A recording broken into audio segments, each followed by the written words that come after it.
천미수님, 반갑습니다. 만약에 우리가 인생 살아가면서 이 화만 안 내도 우리 인생이 굉장히 평탄할 것 같아요. 근데 가끔 잘 참다가도 그냥 갑자기 한번 화가 나면은 막 모든 게 막 뒤죽박죽 되시지 않으세요? 저는 이 한국 사회를 보면은 화로 꽉 찬 것 같아. 며칠 전에 그 지하철 2호선에서 할머니 한 분이 손자 같은 그 딸을, 손녀 같은 아이를 머리채를 막 힘도 얼마나 좋으신지 그냥 막 하는 모습을 보면서 아, 정말 우리나라에 화가 꽉 차 있구나. 우리 인생을 살아가면서 분노를 억제하지 못하고 돌이킬 수 없는 잘못을 저지를 때가 참 많아요. 그래서 이 화를 잘 다스린다는 게 굉장히 중요한 것 같아요. 그럼 여러분 언제 화가 나요? 화가 나는 건 언제 화가 나냐면 무시당할 때. 남편이 시댁 식구들 앞에서 아니면 성당 모임에서 아, 우리 마누라는 할 줄 아는 게 아무것도 없다. 얼굴이 잘생겼나, 음식을 잘하나, 성격이 좋으나 마음에 드는 게 하나 없다고 정말로 남편이 구박하면은 정말로 속에서 부글부글 끓죠. 예, 내가 누구한테, 남편뿐만 아니라 다른 사람한테 내가 무시당할 때 우리는 화가 나요. 여기서 분노가 끌어올리죠. 또 남편들은 또 언제 화가 나요? 이 세상에서 아내한테 구박받을 처럼 화날 때가 없는 거예요. 당신 월급이 얼마냐? 우리 뭐 먹고 사냐? 누구 남편은 마누라 밍크코트 해줬대더라. 막 이러면은 남편도 막 홧김에 눈이 확 돌아가는 거죠.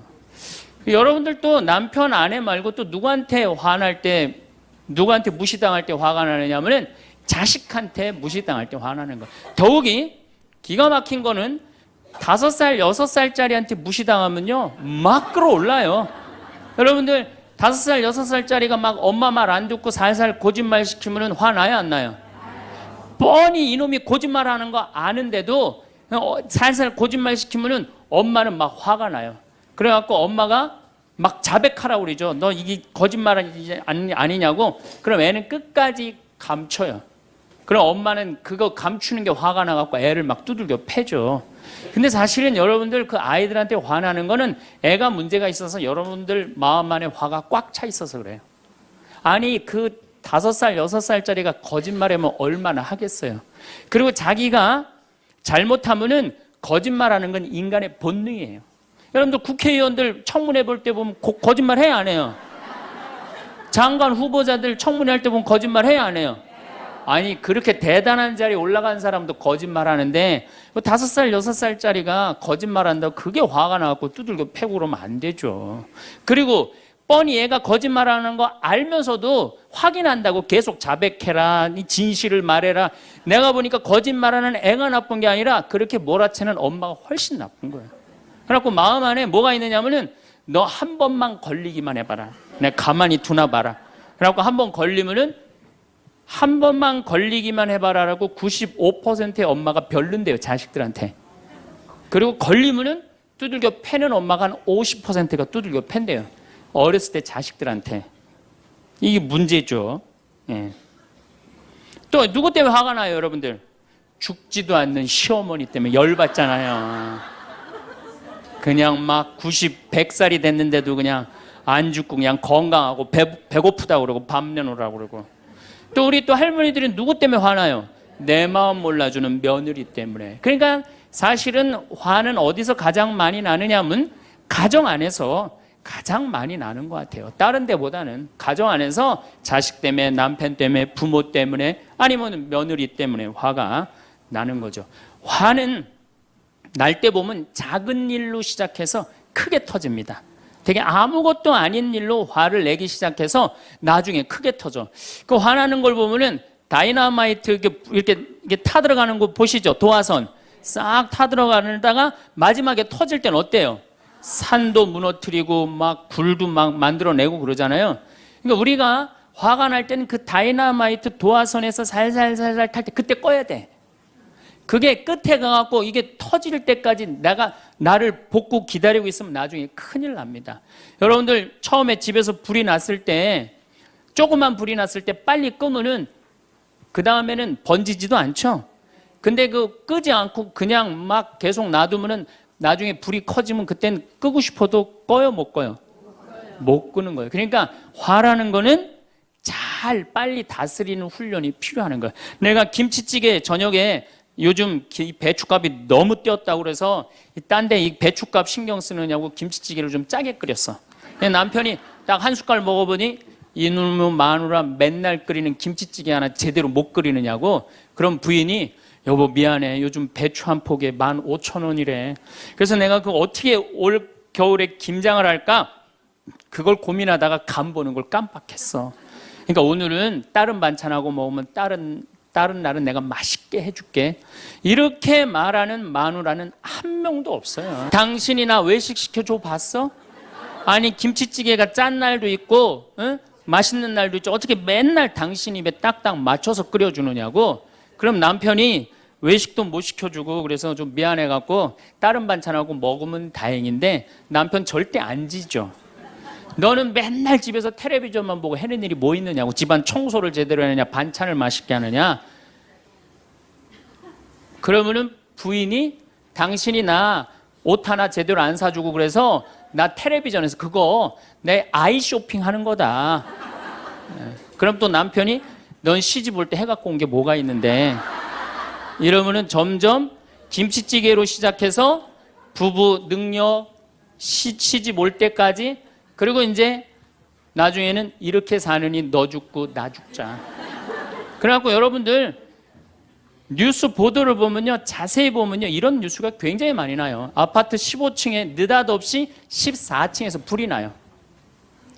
그래갖고 소방관들이 와서 불을 끄고 주위 사람들 증언을 들어보면은 밤새 고함 소리가 오고 가고 난 뒤 불길이 치솟았다. 그러니까 이 홧김에 이렇게 사느니 너 죽고 나 죽자. 그래서 이불 방 한가운데다 갖다 놓고 석유 뿌리고 그리고 불 지르는 게 방화의 14%래요. 홧김에 지르는 불이 14%래요. 그 다음에 이 화라는 단어를 보면 불화자야. 여러분들 화가 나면 막 불이 나는 거야, 속에서. 예, 이거를 다스리지 못하고 이거를 끄지 못하면은 우리가 점점 크게. 근데 화는 내면 낼수록 문제가 해결될까요? 문제가 꼬일까요? 화는 내면 낼수록 문제가 꼬여요. 제가 20년 전에 제가 알던 분 시동생이야. 근데 이 양반이 굉장히 다혈질이었어요. 성탄절 전날 불법 유턴을 하다가 걸렸어요. 걸려갖고 정경이 딱 잡아갖고 불법 유턴했습니다. 벌점 15점에 벌금 7만 원입니다. 나는 안 했다. 내가 분명히 봤습니다. 이놈의 새끼 안 했다는데 왜 자꾸 그러느냐? 너 경찰서장이 누구냐? 누굽니다. 그래 마침 친구였나 봐요. 내 친구인데 너 가만히 안 놔두겠다고 귀싸대기를 때렸어요. 정경 귀싸대기를. 그랬더니 정경이 가만히 있어요. 공무집행방해로 철창에 집어넣어버렸어요. 그래서 거기서 길길이 뛰다가 그 자리에서 뇌출혈로 죽었어요. 불법 유턴한 거 하나 때문에. 근데 우리는 그런 일들 참 많아. 옛날에도 공중전화 오래 한다고 그런 사건도 있었죠. 그냥 아무것도 아닌데 그냥 조금만 한 번만 내가 이 고개를 숙이면 되는데. 저도 강의 다니느냐고 멀리 강의 갈 때 시간은 다가오고 차는 막히고 그러면 제가 불법 유턴도 많이 하고 빨간불일 때 건너도 많이 가요. 정말로. 왜냐하면 나를 기다리는 분이 보통 500명, 1000명인 경우가 많잖아요. 서울 올 때가 제일 그럴 때가 많아요. 딱 걸리면 저는 딱 문 내리고 로만 칼라 딱 보여주면서 제가 뭐라고 그러냐면 정말 미안하다. 내가 불법 유턴한 거, 내가 신호 어긴 거 인정한다. 그렇지만 내가 강의가 있어서 그러니까 좀 잘 좀 봐줘라. 그런 경찰들이 대부분은요, 침 뱉은 거, 안전벨트 안 한 거, 벌점 없는 걸로 끊어주지 굳이 그거 벌점 매기면서 끊어주는 경찰 없어요. 인생 살아가면서 고개를 한 번만 숙이면은 문제가 해결될 때가 너무 많아요. 근데 그 한 번을 숙이는 게 우리가 안 될 때가 참 많아요. 가끔 잘 하다가도 어느 날 안 숙여지는 날이 있죠. 그거를 숙이는 것을 훈련이 된 사람이 성숙한 사람이에요. 그 사람이 정말로 어디다 내놔도 그 사람 문제 없이 살 사람이에요. 화날 때마다 그냥 막 집어 던지고 막 그러는 사람 주위에 친구 하나도 없어지죠. 또 우리가 언제 화가 나요? 식구 가운데 자기만 손해보고 희생한다고 생각할 때 화나요, 안 나요? 오빠는 대학 보내고 나는 고등학교밖에 안 보냈어. 그럼 부모님한테 막 화가 나요, 안 나요? 나죠?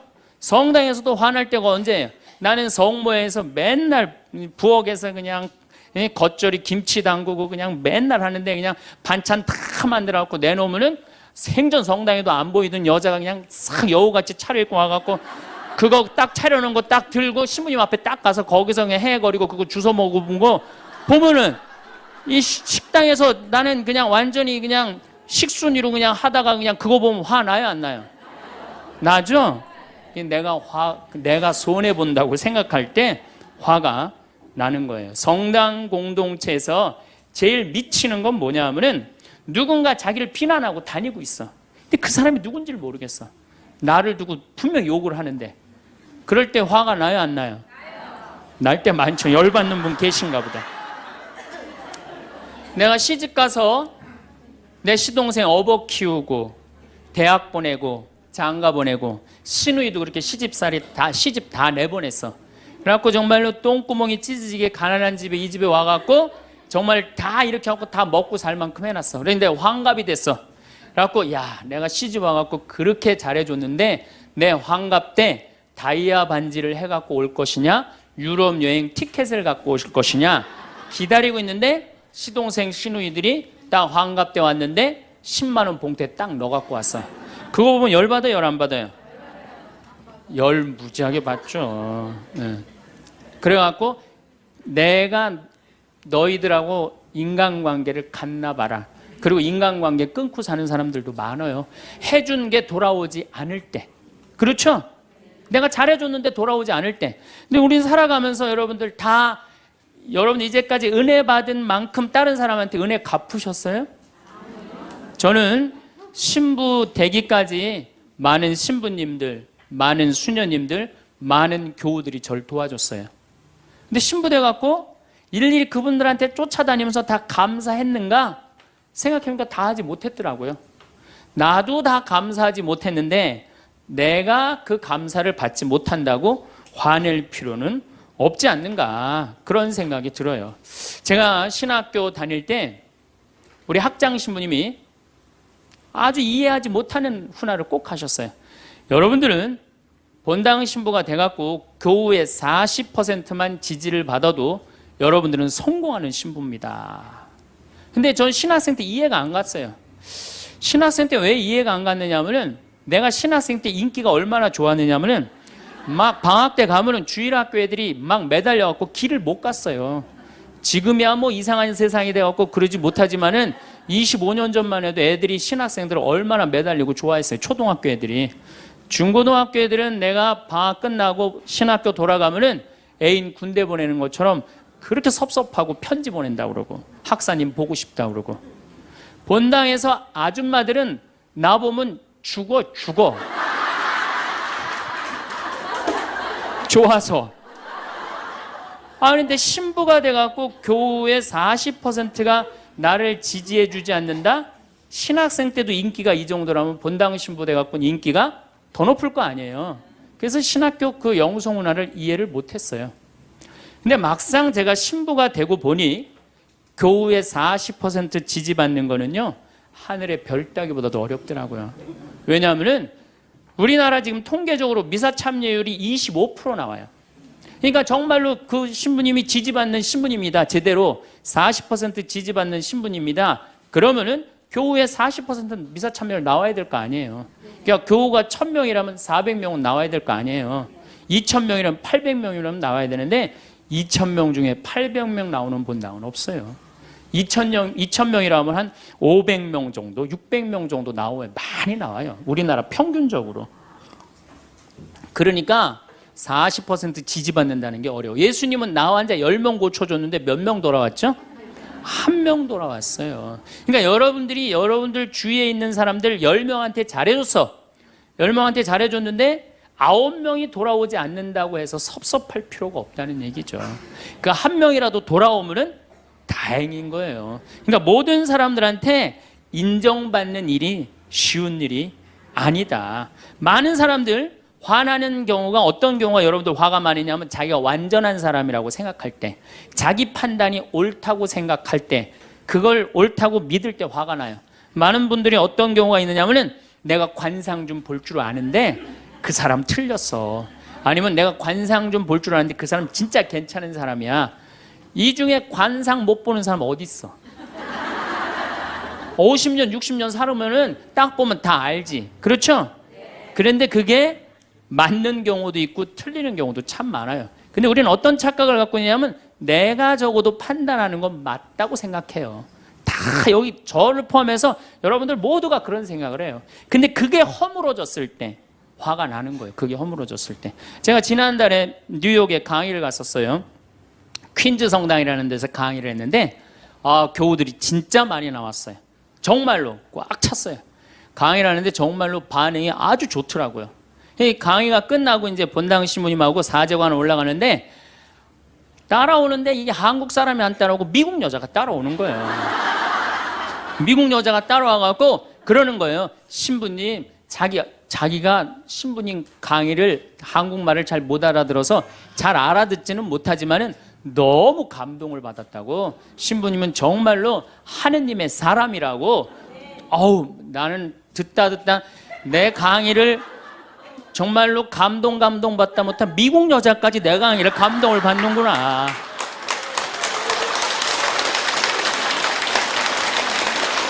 그래갖고 기분이 너무 좋아갖고 이제 그 여자하고 얘기를 하고 있는데 본당 신부님이 자꾸 나를 끄는 거예요. 사정안에 빨리 가자고.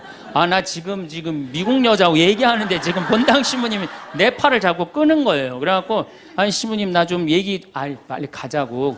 나를 본당 신부님이 가자고 그랬는데 어떻게 가자고 그랬더니 본당 신부님이 조금 지나가더니 신부님이 그러는 거예요. 신부님 저 여자 이거라고 이거.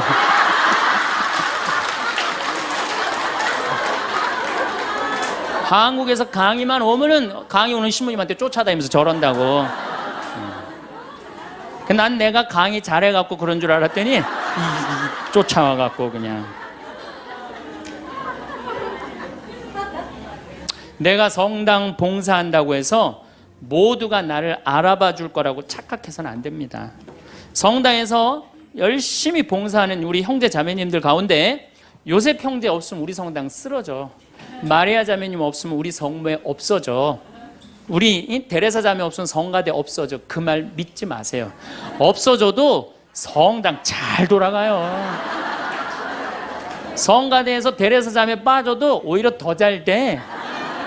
그러니까 내가 그렇게 대단한 인정을 받는다고, 내가 그런 자리에 차지한다고 생각하는 그때부터 내가 불행해지기 시작하는 거예요. 제가 늘 가끔 드리는 말씀이지만은 제가 작년 5월 달에 서울 오금동 성당에 강의 갔어요. 강의를 갔는데 그때도 막 많이 모였어요. 여러분들만큼. 그때는 베드로 얘기를 했어요. 베드로가 여러분들 굉장한 분이에요. 만약에 예수님한테 베드로가 없었다면 예수님이 없을 정도로 베드로는 예수님한테 절대적인 존재였어요. 막 그런 얘기를 막 하고 막 그러는데 교우들이 반응이 대단히 좋았어요. 그래서 이제 강의 1강의가 끝나고 쉬는 시간이 됐는데 22년생 할머니야. 머리가 하얀 할머니가 자기가 돌아가신 추기경 형님하고 동갑이라는 거예요. 근데 추기경 형님이 항상 자기하고 친한데 동창이라고 그랬다는 거예요. 추기경 형님, 김수환 추기경 형님이. 근데 자기는 그때 할머니가 88살 정도 됐던 걸로 기억이 나요. 88년 동안 살면서 이렇게 훌륭한 신부님 강의 처음 들었다는 거예요. 이야, 내가 정말로 인기가 많은가 보다. 그래갖고 할머니가 신부님 손을 한 번만 잡으면 죽어도 여한이 없다는 거예요. 이제 이 나이에. 그래서 할머니 감사합니다. 그리고 할머니 손을 잡았는데 이 할머니 하시는 말씀이 난 오늘 우리 차동엽 신부님 손을 잡아서 죽어도 여한이 없다는 거예요. 차동엽 신부님 손을 잡아서.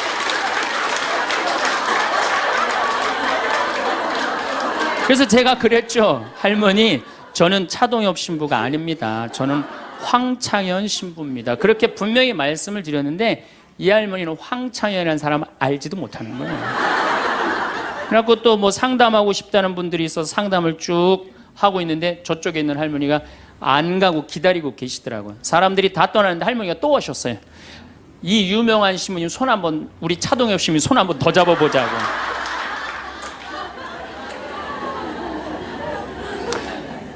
모든 사람들이 나를 인정해 주지 않는다 하더라도 모든 사람들이 나를 알아주지 않는다 하더라도 실망하실 필요 없어요. 그리고 우리가 인생 살아가면서 모든 사람이 나를 인정해 주는 일은 없어요. 그러니까 여러분들 가운데 모든 사람이 나를 좋아해. 이분은 사실은 나중에 불행의 씨를 갖고 있는 분이에요. 화의 씨를 갖고 있는 분이에요. 10명 중에 몇 명만 나를 좋아해도 성공해? 4명만 좋아해도 성공한 거예요. 아니 10명 중에 1명만 나를 믿어줘도 여러분들은 실패한 인생이 아니에요. 9명은 나를 인정하지 않을 수도 있어요. 근데 가끔 나는 우리나라 연예인들을 보면 안타까워요. 연예인들 막 인기가 좋잖아요. 인기가 좋은데 막 따라다니잖아요. 막 따라다니는데 그 연예인들 따라다니는 사람들을 보면은 많이 따라다녀 500명, 1000명이야. 그러면은 국민의 5천만 명의 국민 중에 1000명 따라다니는데 그 1000명 속에서 자기가 인기가 완전히 있는 줄 아는 거예요. 완전히 그 1000명 속에서 파묻혀갖고 4999만 9천명은 그 사람이 누군지도 모를 수 있어요. 그렇지 않아요? 여러분들 요즘 연예인들 막 때로 나와갖고 뛰어다니고 막 춤추는 거 보면 구분돼요, 안 돼요? 난 아무리 알아보려고 해도 나도 이제 늙어가기 시작하니까 이게 누가 누군지 모르겠더라고요. 나하고 그 사람들하고 아무 상관없어. 그러나 연예인들은 그런 생각을 안 해요. 자기가 모든 사람들한테 인기가 있다고 착각을 해요. 그런데 갑자기 댓글에 그게 노래냐, 그게 춤이냐, 그게 연기냐 이런 악성 댓글이 올라오면 그때부터 미치는 거예요. 그래갖고 그 악성 댓글을 올려봤자 내가 보기에는 정신 나간 사람이 올리거나 아니면은 자기 마음에 안 드는 사람 올리는데 많이 올려야 50명, 100명도 안 올릴 거예요. 자기를 좋아하는 연예인들은 저 일반 대중들은 보통 한 5,000명, 10,000명 되면은 그런 악성 댓글을 올리는 사람은 10명, 20명도 안 될 거예요. 근데 그거에 스트레스를 받아갖고 목매갖고 자살하는 연예인들이 참 많아요. 그럴 필요 없다는 거예요. 최진실 씨가 세상 떠난 지 벌써 이제 2년 됩니다. 참 안타까운 연예인이에요. 나는 최진실 씨하고 나이하고 비슷한 연배. 우리 어렸을 땐 인기 최고였어요. 정말로. 정말 앞으로도 더 연애 활동을 했으면 우리한테 큰 기쁨을 줬을 거야. 근데 최진실 씨를 좋아하는 사람은 국민이 나를 포함해서 한 3천만 명은 될 거예요. 근데 최진실 씨가 세상 떠날 때 악성 댓글을 한 사람 4사람밖에 안 돼요. 너무너무 안타깝죠. 그러니까 우리가 살아가면서 여러분들도 여러분들한테 막 나쁜 소리를 하는 사람은 한둘이야. 근데 그 한둘도 내가 보기엔 제정신 가진 사람은 아니다. 그러니까 모든 사람들한테 내가 인정받지 못한다고 그래서 화낼 필요는 없다. 제가 17년 전, 벌써 18년 전이네요. 철산성당이라는 경기도 광명 보좌신부를 했어요. 보좌신부를 했는데 거긴 교우가 14,000명이야. 14,000명. 예비자 교리반을 딱 맡았는데 100명이 딱 있는 거예요. 새로 신부는 됐지. 그냥 교리 교환을 신학교 때 얼마나 공부를 열심히 하고 준비를 열심히 했어요. 100명이 있으니까 기분이 너무 좋더라고요. 그래서 그냥 교리를 그냥 얼마나 열심히 했는지 몰라요. 근데 한 달이 지났는데 늘어나도 전찬을 판국에 아니 이게 줄어들기 시작하는 거예요. 90명으로 줄어드는 거예요. 2달이 지났는데 80명으로 줄어드는 거예요. 3달이 지났는데 진짜 딱 반토막이 나더라고. 50명으로. 그랬더니 봉사자들이 맥주하고 안주를 사갖고 와서 나를 위로해 주는 거예요. 신부님 실망하지 말아라. 원래 교리반이 이렇게 어중이 떠중이 다 떠나고 이렇게 오리지널만 3개월 지나면 딱 남는다. 그리고 실망하지 말으셔야 되는 이유가 수녀님 반은 더 떨어졌다. 그러니까 실망하지 말아라. 그때 제가 뭐라고 그랬냐면 여러분들은 요한복음 6장도 읽어보지 않았느냐. 요한복음의 6장에 무슨 얘기가 나오는 예수님이 5,000명 먹인 기적 얘기가 나와요. 근데 요한복음 4장에 보면 예수님이 죽어가는 고간의 아들을 살려요. 그냥 예수님 활동하자마자 첫 기적은 요한복음에서 첫 기적은 가나에 술 많게 하는 기적이고 두 번째 기적이 뭐냐면은 죽어가는 고간의 아들을 살리는 거예요. 그럼 죽어가는 고간의 아들을 여러분들 본당 신부가 새로 발령받아 와서 내 아들이 암으로 막 죽어가. 근데 신부님이 가정방문 와갖고 내가 안수기도 한번 해볼게. 그래갖고 안수기도를 해줬는데 암으로 막 죽어가려고 그러는 아들이 살아났어. 그럼 그 신부님 인기가 본당에서 어떨 것 같아요? 성당 안 나오던 교우들도 그 신부님 구경하러 다 나올 거 미사 참네. 예수님 엄청나게 따라다녔어요. 그런데 요한복음 5장에 보면 예수님이 38년 동안 벳자다 연못에서 누워있던 사람을 지나가다가 측은한 마음이 들어서 일으켜 세워요. 근데 신부님, 우리 시어머니는 중풍으로 38년 동안 누워있었다고. 그럼 내가 또 한번 안수기도 해볼게. 가서 안수기도 했는데 시어머니가 38년 만에 일어났어. 그럼 본당 신부님 인기는 하늘을 찌르는 게 아니라 하늘을 뚫고 올라갈 거예요. 그 정도로 예수님 인기가 그렇게 좋았어요. 그래갖고 이 사람들이 예루살렘에서 예수님이 그런 기적을 하셨는데 예수님을 갈릴레아 호수까지 몇 명이 따라가느냐 하면 5천 명이 따라갑니다. 자기네들 스스로 제자라고 그러면서 5천 명이 따라가요. 5천 명이 따라가는데 보니까 3일 동안 이 사람이 밥을 못 먹어. 그러니까 예수님이 빵 5개, 물고기 2마리로 5천 명을 먹여요. 그러니까 당시 유대인들이 뭐라고 그러냐면 우리가 드디어 기다리던 왕이 왔다. 왕으로 억지로라도 모시자. 그래요.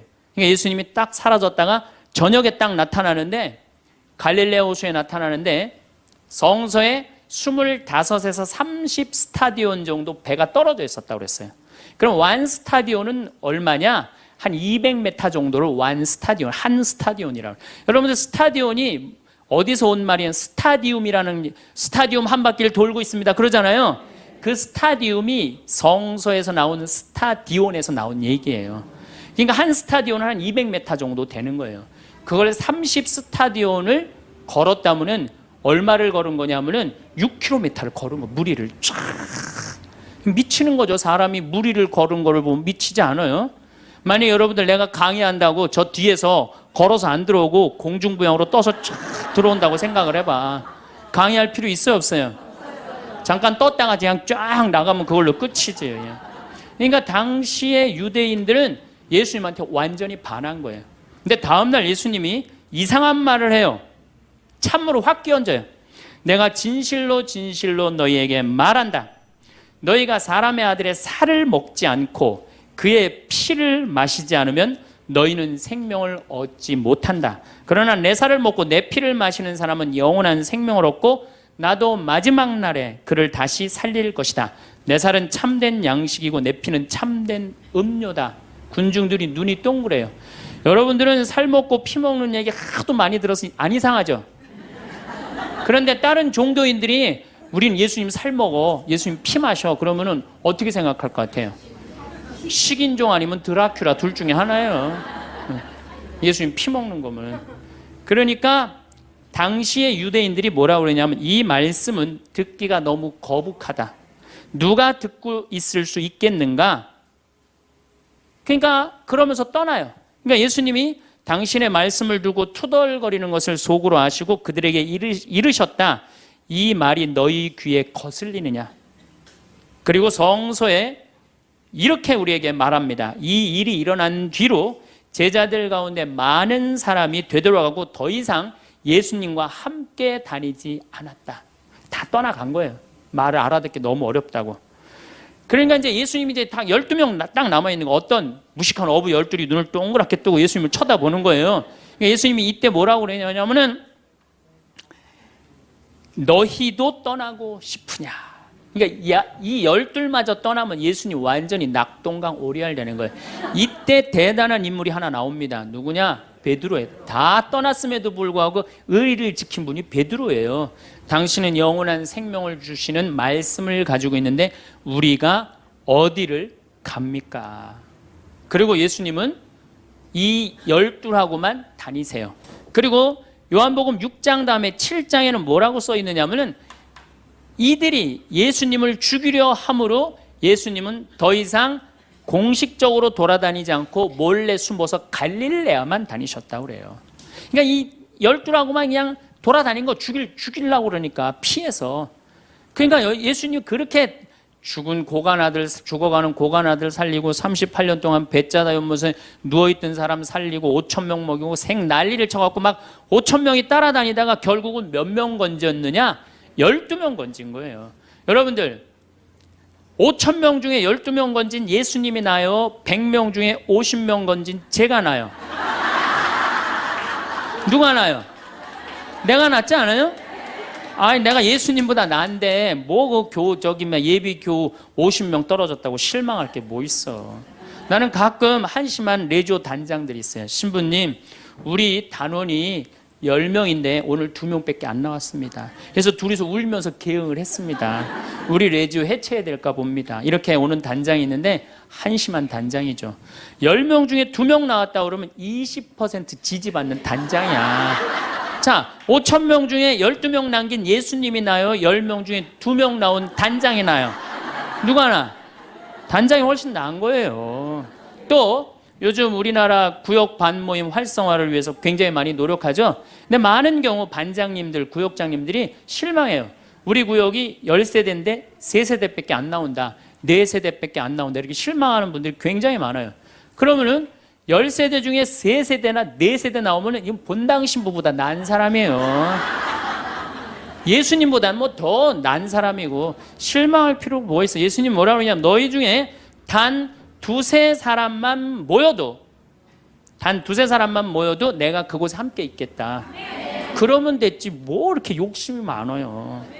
그러니까 여러분들, 모든 사람들한테 인정받는 건 쉬운 일이 아니고, 인정받으려고 할 때 우리 인생이 피곤해지고 화가 난다 이거예요.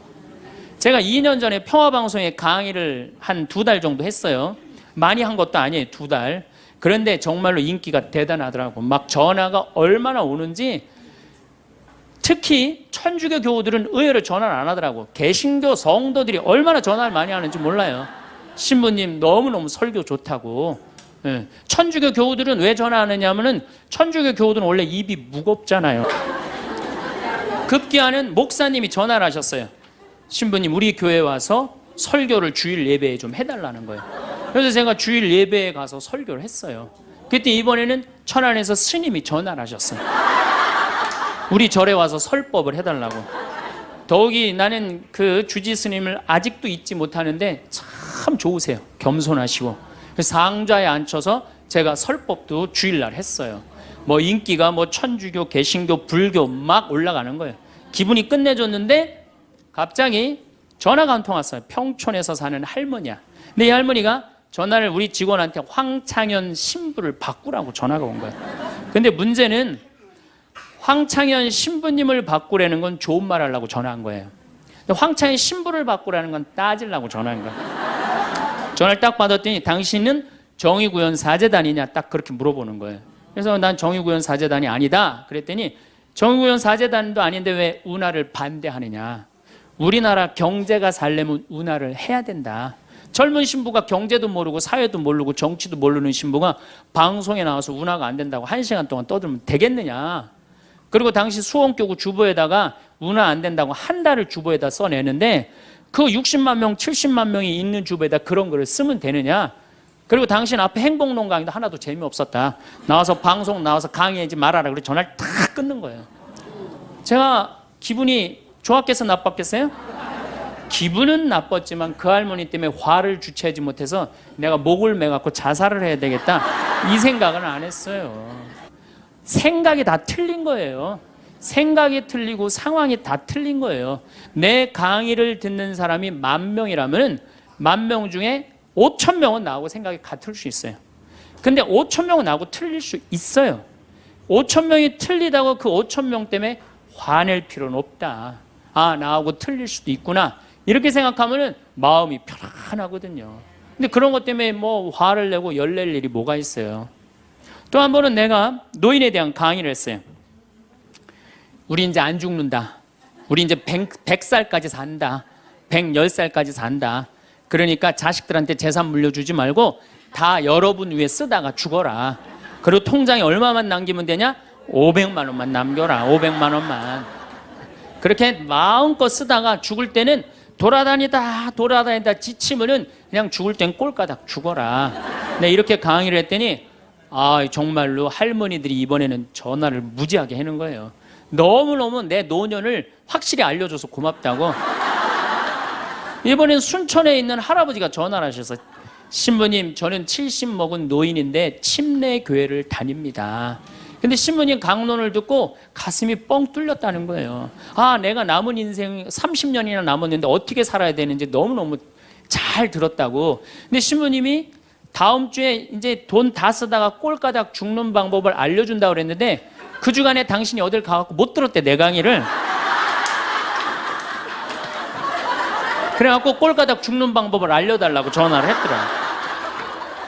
이야, 정말로 순천의 할아버지도 나한테 전화를, 기분이 너무너무 좋더라고요. 근데 하느님은 참 짓궂게도 그 전화 끊자마자 이번에는 저 부산에서 전화가 왔어요.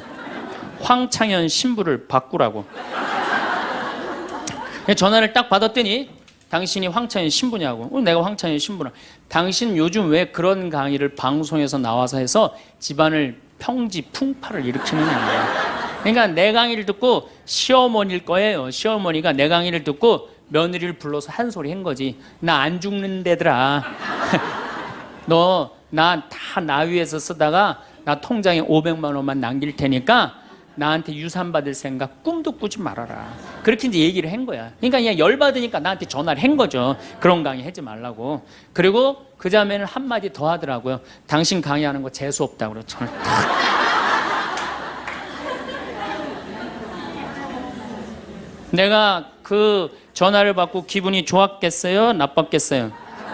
기분은 나빴지만 내가 화가 나고 내 감정을 주체할 정도는 아니었어요. 왜? 상황이 틀리니까. 얼마든지 내가 공격받을 수 있는 얘기를 한 거니까. 그런 다른 의견이 있을 수 있는 거예요. 그걸 일일이 다 대응하려고 그러면요, 나중에 내가 어떻게 될 것 같아요? 미쳐요. 미쳐요. 여러분들, 요즘 나는 가끔 텔레비전 보면서 총리들도, 대통령도 막 신발 막 던지고 막 결함 막 던지고 그러잖아요. 대통령한테도. 우리가 남이 나한테 평가하는 게 전부는 아닙니다. 자기 소신, 자기 확신, 자기 멋이 있으면은요, 누가 뭐라 그래도 별로 거기에 흔들리지 않아요. 근데 그냥 남들 말에 막 귀 기울이고 그냥 거기에 신경 쓰는 사람은 조금만 뭐가 있어도 화를 내고 자기를 주체하지 못하는 거예요. 루카복음 9장 51절을 보면 예수님이 사마리아를 통해 예루살렘으로 올라가려고 할 때 사마리아 사람들이 예루살렘에 간다는 이유로 예수님을 거부해요. 들어가지 못하게, 동네를. 그 동네로 지나가면 지름길로 갈 수 있는데, 그러니까 야고보하고 요한이 열받아갖고 뭐라 그러냐면 하늘에서 불을 내려다가 살러버릴까요? 얼마나 열받았으면은 하늘에서 불을 내려다가 살러버릴까요? 그래요. 근데 예수님은 이 둘을 꾸짖고 돌아가세요. 아, 예수님도 돌아가는데 우리가 화가 난다고 그냥 열 지르는 사람마다 전부 다 정면 돌파할 필요는 뭐가 있어요? 그렇지 않겠어요? 우리도 예수님처럼 돌아갈 상황이 되면 돌아갈 줄 알아야 됩니다. 세상 사람들이 다 나를 몰라준다 해도 화낼 일도 아니에요. 공자님은 뭐라고 그러셨느냐? 진정한 성인은 자기를 몰라줘도 분노하지 않고 유유자적할 줄 아는 사람이 진정한 성인이라고 그랬어요. 내가 누군데 나를 몰라봐. 왕년에 내가 이 거리를 주름 잡던 사람인데 이 성당 지을 때 내가 어떻게 했는데 나에게 이럴 수가 있어. 내가 시집와서 똥구녕이 찢어지게 가난한 이 집 이렇게 일으켜놨는데 나를 무시할 수 있어? 이렇게 자꾸 자기 도취에 사로잡히면은요, 나중에 다른 사람하고 부닥치게 되고 잘난 척하게 되는 그런 꼴이 된다. 그런 꼴이에요. 여러분들, 반대로 모두를 사랑할 수 있어요? 내가 모든 사람들한테 사랑받을 수도 없지만은 반대로 사랑할 수 있느냐? 다 사랑할 수 있어요? 쉽지 않죠? 내가 본당 신부 해보니까 다 사랑하는 사람이 있긴 있더라고요. 누가 다 사랑하느냐면 머리에 꽃 꽂은 여자가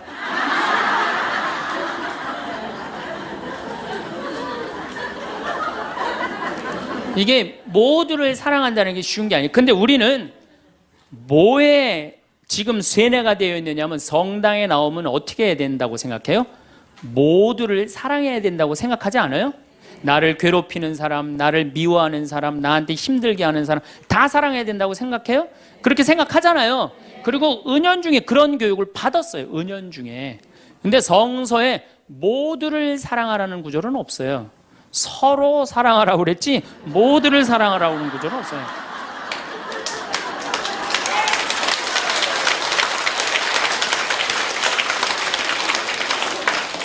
그러면은 이 모두를 이 사랑하는 게 얼마나 어려우느냐. 사람은요, 동그란 사람이 있고 네모난 사람이 있고 세모난 사람이 있고 별난 사람이 있어요. 그렇죠? 근데 꼭 사람 중에 삐죽한 사람이 있어. 삐죽한 사람. 말 한마디라도 꼭 아프게 하는 사람이 있어요. 그래갖고 내가 그냥 마음 먹고 파마를 싹 했단 말이야. 마음 먹고. 그래갖고 이 동그란 사람이 파마를 딱 했는데 삐죽한 놈이 딱 와서 한마디 합니다. 파마를 왜 그렇게 했어? 얼굴이 떡판 같아 보이잖아. 그럼 이 동그란 사람 피가 뚝뚝 떨어져요, 안 떨어져요? 뚝뚝 떨어지는데 동그란 사람 특징은 뭐냐? 남한테 싫은 소리 하면 안 되는 줄 알고 있는 거예요. 그러니까 동그란 사람이 그렇게 내 가슴에 피가 떨어지면 한마디 해줘야 될 거 아니에요. 내가 떡판이든 뭐든 네가 무슨 상관이냐 이렇게 얘기를 해야 되는데 동그란 사람은 파마를 왜 그렇게 해서 얼굴이 떡판 같잖아. 그러면 동그란 사람이 뭐라고 그러냐면 그러게 해다 보니 그렇게 됐네. 그리고 어디 가서 울기 시작하냐면 성당에 가서 울기 시작하는 거예요. 예수님, 저 삐죽한 여자가 나보러 떡판이래요. 근데 예수님 당신이 정말로 십자가에서 참고 인내하고 용서하고 사랑했으니까 나도 참고 용서하고 인내하고 사랑할게요. 그래갖고 그냥 겨우 어떻게 주체할 수 없는 걸 다스려갖고 고해성사를 봤어. 고해성사를 봐갖고 용서를 했어. 자기하고 예수님하고 신부님하고는 화해를 했는데 그 삐죽한 사람하고는 화해했어, 안 했어요? 삐죽한 사람은 찔렀는지도 모르고 몰라요. 그 사람 피가 흐르는지도 몰라요. 그런데 더 동그란 사람 미치는 건 뭐냐면 그렇게 찔러놓고 딴 데 가고 막 헤거리고 또 수다 떨면은 동그란 사람이 속으로 무슨 생각이 들어요? 넌 웃음이 나오니? 난 지금 피가 뚝뚝 흐르는데. 가을이 돼갖고 그냥 마음 먹고 성당을 나왔는데 삐죽한 놈이 동그란 사람한테 한마디 또 합니다. 아니 요즘 남편이 돈 못 벌어? 옷을 왜 이렇게 후줄그리하게 입고 다녀? 그러면 또 피가 뚝뚝 떨어지는 거야. 이 동그란 사람 여러분들 삐죽한 사람 만나야 돼, 만나지 말아야 돼? 만나면 안 돼요.